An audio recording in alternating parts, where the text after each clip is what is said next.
There are some precautions when providing vestibular input. So if you don't know a kiddo's threshold, then you really want to just start off with just slow, gentle movements. Some kiddos have insufficient vestibular processing system, so if they do, it could take up to 2 hours for them just to show a response. Also, if they have any signs of distress because of their sympathetic nervous system, you really want to assess the frequency and duration, and you really want to differentiate if they're showing signs due to true distress, or if they're just really excited. So some common signs of this may be increased sweating, hiccups, facial flushing or redness, increased flatulence, and also you really want to monitor any facial expressions or behavioral responses. And if you see any of these signs, this is where you want to stop giving them vestibular input and move on to a more calm and grounding proprioception activity to really calm down their nervous system. So there are some guidelines when using vestibular input for kiddos who have seizure disorders. So number one, you want to avoid providing vestibular input if that child's seizure is not controlled by medications and if it is triggered by vestibular input. Number two, you want to use vestibular input with caution if their seizures are controlled with medications, but if it is triggered by vestibular input. So if that's the case, you want to just use linear movements for short periods of time. Number three, you want to, it is generally appropriate to use for kids with seizure disorders, but with modifications. If their seizures are able to be controlled with medications and if it is not triggered by vestibular input.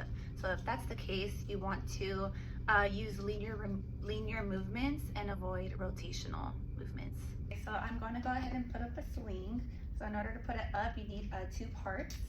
You need the rotational device and then the carabiner on top. You want to make sure that it's like this, rotator device on the bottom, and you also need the rope with the height adjuster with the carabiner on it as well. And when you attach it, you want to make sure the carabiner is up facing this way, otherwise if it's upside down, that's a safety hazard. So I went ahead and put a stool here so I can reach and for proper body mechanics. So you want to go ahead and put it on, and you also want to make sure that there's no wear and tear on the carabiner. And I'm going to also do the same thing and put the carabiner on here. Okay, so now you're going to go ahead and remove the study stool. Okay, and then the height adjuster, you want to go ahead and make sure you put it at eye level. All right, and then when carrying the swing, you want to make sure to use proper body mechanics. Make sure your back is straight and to lift with your legs. Okay. And then for this one, I'm going to use the platform swing. Go ahead and bend down with your legs and hold it like this and make sure you squeeze it in between your shoulders. Okay. I'm going to go ahead and attach this on. Same thing, the carabiner facing upward. Okay, and then when you put on the swing, you want to make sure the bottom of the swing is at mid-shin of your client, but we'll just pretend like I'm the client. So you want to go ahead and adjust it and put it up. So I'm going to just flip it again.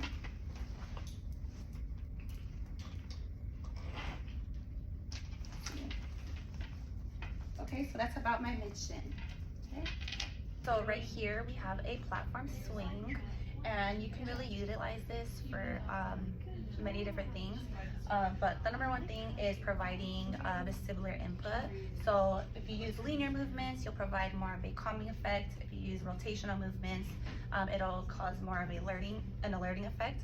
And also a child can sit on this in different ways. So they can either sit in the center, and this will help with postural control and core strength.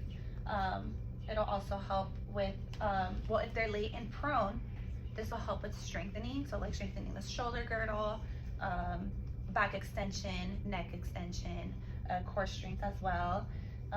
They can even do activities while on here, either in prone or sitting as well. So some activities that would help are like motor coordination activities, like throwing a ball, catching a ball. They can throw a ball in baskets, and that'll help with praxis as well. If the child is able to, and you're able to help them do it safely, they can even stand up as well while holding on. And it'll also provide, help them emotionally regulate if they needed to. Now to take it off, you want to make sure to watch your body mechanics again. Okay, so go ahead and carry it from the bottom, bend your knees, keep your back straight. Okay, hold it in between your arms. Okay, snap it off. When you put it down, bend your knees. Okay, now I'm going to go ahead and put up the moon swing. So now that I have this set up with the height adjuster at eye level, you're just gonna bend down with your knees, carry the moon swing. Okay, this is pretty light. Okay, go ahead and hold it like this. And the carabiner, remember to put it upright like this for safety. Attach it on. Right. So this should be at the mid shin of the child that you're treating. Okay, I'm just gonna put this up a little bit. Okay. So this is about at my mid shin. Okay. So this moon swing is beneficial for many different things. A kid can go ahead and sit on here and hold on, and it'll help with strengthening their shoulder girdle, core strength, bilateral coordination, praxis, motor coordination. And the way you can use this is you can use different activities while you're swinging them, so they can even do reaching, and they can hold on with one hand. They can even throw. They can throw balls in baskets, and it'll also provide a vestibular input. All right, so here we have a scooter board, and this is beneficial for kids to work on their strengthening. So it helps with strengthening their core, shoulder girdle. It helps with back extension, neck extension, bilateral coordination, and postural stability. It even gives a proprioceptive input and also vestibular input, which can help them help them increase their focus and attention. So the way you use this is you want to go ahead and put this down like this, and you want to make sure you have 3 points of contact. So you want to keep 1 foot behind, right here, one hand like this, and then once the kid is on here, laying in prone, you want to keep one hand there as well. Okay, and as they're laying, you want to make sure they don't put their hands forward in front of them, because that can be a safety hazard. You can smash their fingers. And also you want to make sure if they have long hair that they tie it back. So once they're on the scooter board, you can go ahead, once you utilize it and they're done, once you're done using it, you always want to go ahead and place the scooter foot upside down like this, just for safety. This is a weighted vest, and this is beneficial for kids with sensory processing disorders, so that may be like ADHD or autism. It gives that proprioceptive feedback, so it gives deep pressure, and that helps increase attention and focus, while also helping with emotional regulation. And the rules with wearing this, you don't want to put it on a kid 3 years or lower. For kids 3 years old and above, you can use only 5 to 10% of their body weight. For teens and adults, you can use 10 to 20% of their body weight, and never have them wear it at night either. Okay. Hi, Mom. Hi. How are you? Good. How are you? Good, thank you.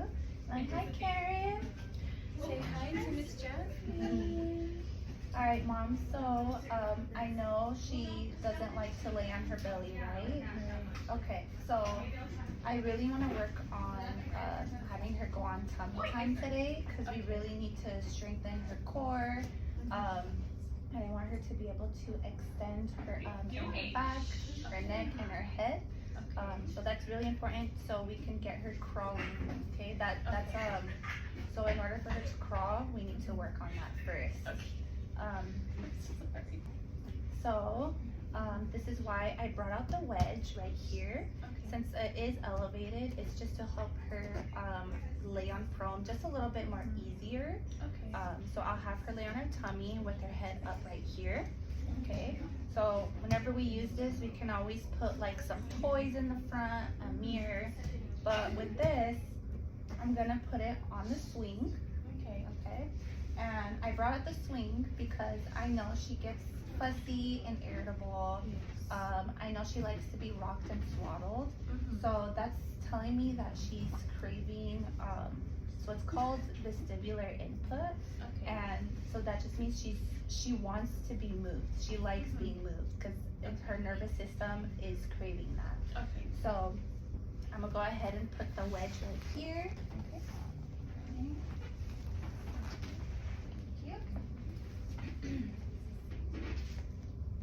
Alright, and I went ahead and just brought this stuff just to motivate her. Okay, this will help her like look up, and then you can even try to wave to her if you want so she can look up, and then if we can work, and that'll be strengthening her everything. Okay. Okay, alright, come on Karen.